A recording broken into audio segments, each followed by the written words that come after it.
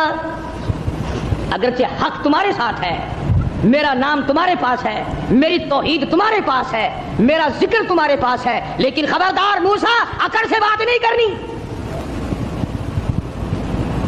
اور کہنے والوں کا کیا قصور ہے؟ اب تو تم سننے والوں کا بھی دماغ خراب ہو گیا، جب تک کوئی تقریر کرنے والا کسی مخالف کو دو چار گالیاں نہ دے تمہیں مزہ ہی نہیں آتا۔ یوں کہتے ہیں مسئلہ کھلا ہی نہیں۔ خداوند عالم تبلیغ کرا رہے ہیں فرعون کو جو خدا بنا بیٹھا ہے، جس نے ہزاروں نہیں لاکھوں بنی اسرائیل کے بچوں کو قتل کیا ہے، اور زبان ہے کلیم اللہ کی اور احکام ہے خدا کے، پھر بھی خدا تبلیغ کا طریقہ بتلا رہا ہے۔ قولا لینا لعلہ یتذکر او یخشی، میرے موسیٰ بڑی حلیمی سے بات کرنا، بڑے اخلاق سے بات کرنا، بڑے طریقے سے بات کرنا، شاید وہ راہ راست پہ آ جائے۔ قربان جاؤں تیری حلیمی کے میرے پروردگار، جو خدا بنا بیٹھا ہو تو اس کو بھی چاہتا ہے کہ میرے دروازے پہ آ جائے تو میں اسے معاف کر دوں۔ موسیٰ علیہ السلام تشریف لے گئے، فرعون کو جا کے سمجھایا، تبلیغ کی، اللہ پاک کی توحید کا مسئلہ سمجھا دیا۔ وہ ایک ہے، وہ حی قیوم ہے، 1 کروڑ روپے ادا کرنے کے بعد ایک سانس کوئی مول خرید نہیں سکتا، ساری حکومت دینے کے بعد اگر کوئی اپیل کرے الہی او اسرائیل یہ میرا تخت شہنشاہی لے لے، مجھے ایک سانس فالتو دے دے، زیادہ لینے دے، قطعاً ایسا نہیں ہوگا۔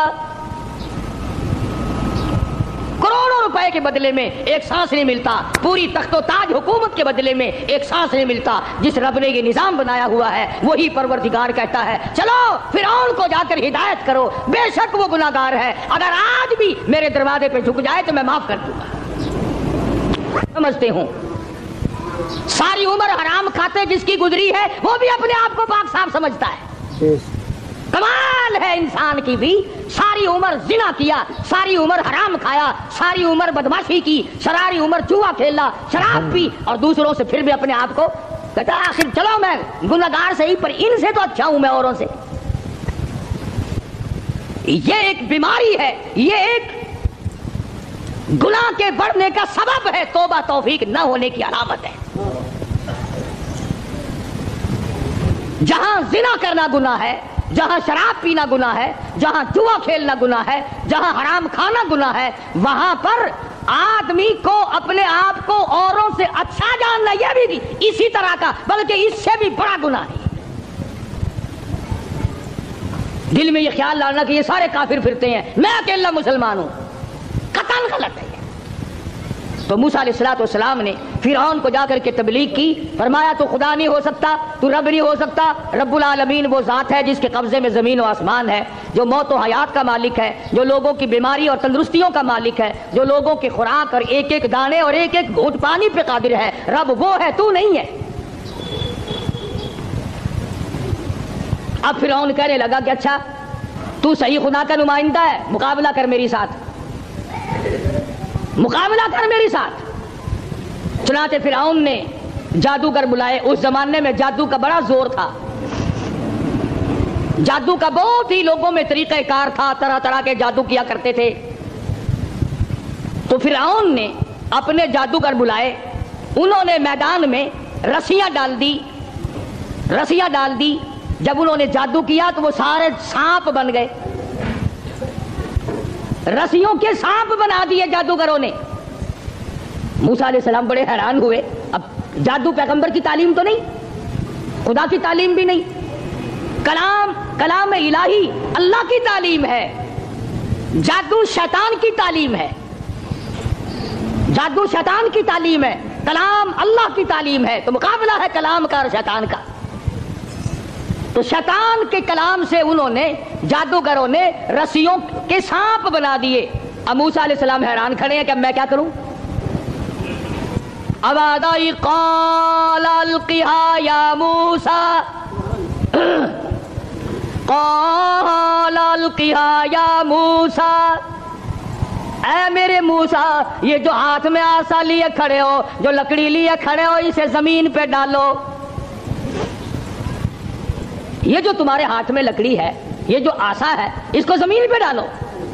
انہوں نے زمین پہ ڈال دیا. فرمایا فَأَلْقَاهَا فَإِذَا هِيَ حَيَّةٌ تَسْعَىٰ. وہ موسیٰ علیہ السلام کا جو آسا تھا, جو لکڑی تھی, وہ بہت بڑا اژدہا بن گیا. فرعون بھی دیکھ رہا تھا, فرعونی بھی دیکھ رہے تھے, بڑی مخلوق تھی. اور ایسے موقع پر تو اور بھی لوگ زیادہ آ جاتے ہیں. آج اگر تم شہر میں جا کے یہ کہہ دو نا کہ آج وہاں قاری حنیف کی مسجد میں مناظرہ ہوگا, پھر دیکھو سارے بھاگتے ہی ہوئے آؤ گے یہاں. تو گویا مقابلہ ہے موسیٰ علیہ السلام اور فرعون کا. تو خلقت بڑی آئی ہوئی ہے. فرعون کے جادوگروں نے جب وہ رسیوں کے سانپ بنائے تو موسیٰ علیہ السلام کو اللہ پاک نے حکم دیا کہ آپ اپنا آسا ڈال دیں. جب آسا ڈالا تو وہ سب سے بڑا سانپ بن گیا. اور وہ جادوگروں کے جتنے بنائے ہوئے چھوٹے چھوٹے سانپ تھے, ان سب کو کھا گیا. پھر وہ دنیا دیکھ رہی تھی, لوگ دیکھ رہے تھے, سب کو کھا گیا وہ.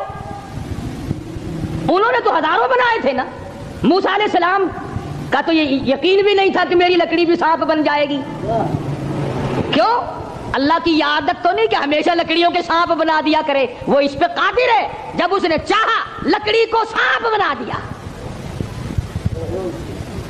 اور پھر سانپ سے پھر لکڑی بنا دیا. یہ خدا کی قدرت ہے, بندہ ایسا نہیں کر سکتا. جب وہ سارے سانپ کھا گیا, موسیٰ علیہ السلام کا آسے کا بنا ہوا بڑا اژدہا, اللہ پاک نے حکم دیا اے موسیٰ پکڑ اسے, ہاتھ میں پکڑ اس کو. تو موسیٰ علیہ السلام ڈرتے تھے. بھئی آدمی کا خاصہ ہے, سانپ سے ہر کوئی ڈرتا ہے. ابھی آپ لوگ سب بیٹھے ہیں نا, اگر ابھی کوئی کہہ دے ہائے سانپ, سارے اٹھ جاؤ گے انشاءاللہ, تشریف لے جاؤ گے باہر. قدرت کا نظام ہے, آدمی ڈرتا ہے سانپ سے. اب آدائی اے میرے موسیٰ, قال خذها ولا تخف, پکڑی سے اب ڈرنا, پکڑ اس کو. یہ جو تیرا بنایا ہوا, تیری لکڑی کا بنا ہوا سانپ ہے, اس کو پکڑ, ولا تخف, ڈرنا. تو مفسرین نے لکھا ہے کہ موسیٰ علیہ السلام یوں کپڑے میں ہاتھ لپیٹنے لگے, وہ کاٹ نہ جائے. اللہ اللہ اللہ اللہ اکبر. موسیٰ علیہ السلام اپنے ہاتھ کو کپڑے میں لپیٹنے لگے کہ پھر پکڑوں گا. اب آدائی سنعیدها سیرتها الاولی, گھبرانا, میں اس کو پہلی صورت میں لے آؤں گا, صرف تیرا ہاتھ لگوانا چاہتا ہوں. لکڑی تو میں بناؤں گا, لکڑی سے سانپ میں نے بنایا, سانپ سے لکڑی میں بناؤں گا, صرف تیرا ہاتھ لگوانا چاہتا ہوں. اس لیے کہ بظاہر مقابلہ تیرا فرعون کا ہے, ذات میری کا مقابلہ ہے. تو موسیٰ علیہ السلام نے ذرا سا ہاتھ لگایا, وہ پھر لکڑی بن گئی. اب ایک بات سمجھیں آپ, فن والا فن کو سمجھتا ہے, دوسرے کو پتہ نہیں چلتا. اب جادوگر جو تھے فرعون کے, انہوں نے جب دیکھا کہ ہمارے بنائے ہوئے سانپ جو تھے وہ سارے کھا گیا, لکڑی تھی, لکڑی کا سانپ ہمارے سامنے بنا, اور سانپ کی پھر لکڑی ہمارے سامنے بنی, تو سمجھ گئے کہ یہ ہمارا مقابلہ جادوگر سے نہیں. فرعون کے جادوگر یہ سمجھ گئے کہ ہمارا مقابلہ جادوگر سے نہیں, نبی سے ہے, خدا کے نمائندے سے ہے. ہمارا مقابلہ فن سے نہیں ہے. جادوگر سمجھ گئے کہ موسیٰ علیہ السلام جادوگر نہیں, اس کے پیچھے کوئی طاقت ہے جو کام کر رہی ہے. اور جب ان کی حق سمجھ میں آ گیا, انہوں نے نہ تو فرعون کا ڈر کیا کہ بادشاہ میں لایا ہے, انعام کا وعدہ کر کے لایا ہے, اگر تم جیت گئے تمہیں بڑا انعام دوں گا, چونکہ مقابلہ ہوا ہے نا موسیٰ علیہ السلام سے, اگر تم جیت گئے تو تمہیں مقابلہ دوں گا اور ہمیشہ تمہیں بڑا بنا کے رکھوں گا. لیکن وہ جادوگر جو فرعون کے ساتھ آئے تھے, جن کا عقیدہ بھی فرعون کے ساتھ تھا, جب انہوں نے مقابلے میں نبوت دیکھی, اللہ کی توحید دیکھی, تو فرعون کا ڈر بھی ان کے دل سے نکل گیا. حالانکہ جانتے تھے کہ اگر ہم نے مقابلہ کیا تو انعام ملے گا, اور اگر ہم موسیٰ علیہ السلام کے غلام بن گئے تو سزا ملے گی. قرآن کریم کہتا فَأُلْقِيَ السَّحَرَةُ سُجَّدًا قَالُوا آمَنَّا بِرَبِّ هَارُونَ وَمُوسَىٰ. موسیٰ علیہ السلام اور حضرت ہارون علیہ السلام نے جب مقابلے میں اللہ کی توحید کا پیغام رکھا تو وہ سجدے میں گر پڑے. سارے فرعونی جادوگر سجدے میں گر گئے. اب فرعون یہ سمجھنے لگا کہ مجھے سجدہ ہو رہا ہے, مجھے سجدہ ہو رہا ہے. وہ کہنے لگا تم نے رخ پرلی طرف کر لیے, میں تو ادھر کھڑا ہوں, ادھر آؤ میری طرف سجدہ کرو. وہ سجدے میں پڑے پڑے کہنے لگے بہت دنوں گدھے کو سجدہ کیا ہے, آج تو خدا کو سجدہ کر رہے ہیں, آج تو رب العالمین کو سجدہ کر رہے ہیں, آج تو پروردگار عالم کی ذات کو سجدہ کر رہے ہیں. کون کہتا ہے کہ ہم تجھے سجدہ کر رہے ہیں؟ قال آمنتم له قبل ان آذن لكم. چلا ہے تمہاری رلی ملی بھگت ہے. اب جوش آیا جو بادشاہوں کو آیا کرتا ہے, بادشاہوں کو جو جوش آیا کرتا ہے وہ جوش آیا. کہنے لگا فَلَأُقَطِّعَنَّ أَيْدِيَكُمْ وَأَرْجُلَكُمْ مِنْ خِلَافٍ وَلَأُصَلِّبَنَّكُمْ فِي جُذُوعِ النَّخْلِ. کہنے لگا میں تمہیں ابھی مزہ چکھاتا ہوں. اپنے حاکموں اور افسروں کو کہنے لگا ان کا ایک ایک ہاتھ کاٹو, ایک ایک پیر کاٹو, اور اس طرح سے کاٹنا, سجا ہاتھ کاٹو, کھبا پیر کاٹو. وَلَأُصَلِّبَنَّكُمْ فِي جُذُوعِ النَّخْلِ. درختوں پہ لٹکا کر پھانسی لگا دو, کھجور کے درختوں پہ لٹکاؤ, ان کو پھانسی چڑھاؤ. انہوں نے میری خدائی کا کیوں انکار کیا؟ اللہ کی توحید جب کسی کے دل میں بس جاتی ہے, اللہ کا ایک ہونا, اس کا پروردگار ہونا, اس کا معبود ہونا, ذرے ذرے کا اس کو مالک سمجھنا, قطرے قطرے کا وہ مالک ہے, پتے پتے کا وہ مالک ہے, ذرے ذرے کا وہ مالک ہے, علی کل شیء قدیر اس کی ذات ہے. جب یہ بات دماغ میں بیٹھ جائے پھر قیمہ بن سکتا ہے, ایمان نہیں جا سکتا. فرعون نے دھمکی دی, کہنے لگا ابھی تمہیں مدد سے کھاتا ہوں, ہاتھ کاٹو ان کے, پیر کاٹو ان کے, ان کو پھانسی لگاؤ, چڑھاؤ ان کو پھانسی پہ. مگر وہ کہنے لگے پرواہ نہیں, انا آمنا بربنا لیغفر لنا خطایانا وما اکرہتنا علیہ من السحر. کہنے لگے او پاگل, او گدھے کہیں کے, جو ہم سے یہ مقابلہ کرنے والی خطا ہو گئی نا, ہم نے حق کا مقابلہ کیا, ہم نے نبی کا مقابلہ کیا, ہم نے کلام الہی کا مقابلہ کیا, یہی گناہ معاف ہو جائے تو بڑی بات ہے. تو ہاتھ پیر نہیں ہماری جان کا قیمہ بنا سکتا ہے, ہم اپنے ایمان سے نہیں پھریں گے. ہماری طرف سے تجھے اجازت ہے, جو چاہے سو کر. قالوا لن نؤثرك على ما جاءنا من البينات والذي فطرنا فاقض ما انت قاض انما تقضي هذه الحياة الدنيا. کہنے لگے ہم نے دنیا کی زندگی کو دیکھ لیا, یہ فانی ہے, یہ آسمان فانی, یہ زمین فانی, یہ کائنات فانی, یہ تمام کا تمام نظام فانی, ہم بھی فانی, تو بھی فانی. اس لیے ہم سے جو مقابلے والی غلطی ہوئی, جو خطا ہو گئی, رب اسے معاف کر دے, آگے ہم خطا کرنے والے ہرگز نہیں ہیں. اللہ پاک نے قرآن کریم میں ان واقعات کو اسی لیے دہرایا ہے کہ اگر کوئی سختی کرنے والا افسر, سختی کرنے والا وڈیرا, ذمہ دار اگر کوئی شرک کرائے, لعنت پہ مجبور کرے, سر کٹا دو, خدا کی ذات میں شریک نہ کرو. سارا قرآن یہی دعوت دے رہا ہے. اور سبحان اللہ مدنی کریم صلی اللہ علیہ وسلم اپنی سواری پہ سوار ہیں. حضرت معاذ بن جبل رضی اللہ تعالیٰ عنہ حضور کے پیچھے سوار ہے. سبحان اللہ وہ کتنا خوش نصیب جوان ہوگا جو پیغمبر کی سواری پہ سوار ہوا. آج صحابہ کرام کی بھی کوئی قدر نہیں, جانتے ہی نہیں صحابہ کرام کے مقام کو کتنا بڑا صحابہ کا مقام ہے. میں تمہیں اشارہ کرتا جاؤں اور بتا دوں کہ نبی کے صحابہ کا کتنا بڑا درجہ ہے. زمین کے ساری زمین کے جتنے ذرے ہیں اتنے ولی ہوں, ساری کائنات اور زمین پہ جتنے پہاڑ ہیں ان پہاڑوں کے جتنے سنگریزے ہیں اتنے ولی ہوں.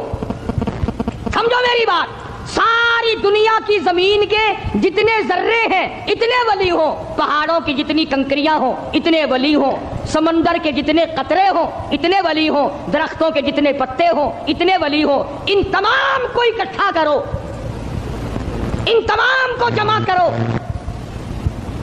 ساری زمین کے ذرات جتنے ولی بناؤ, پہاڑوں کے سنگریزوں جتنے ولی بناؤ, درویش قلندر بناؤ, سمندر اور دریاؤں اور نہروں کا جتنا پانی ہے اس کے قطرے بناؤ, پھر قطروں کے ولی بناؤ, درختوں کے جتنے پتے ہیں اتنے ولی بناؤ, اور ان سارے ولیوں کو اکٹھا کرو, جمع کرو. خدا کی قسم ابو بکر صدیق کے پیر سے اڑی ہوئی خاک کے مقابلے میں نہیں آ سکتے.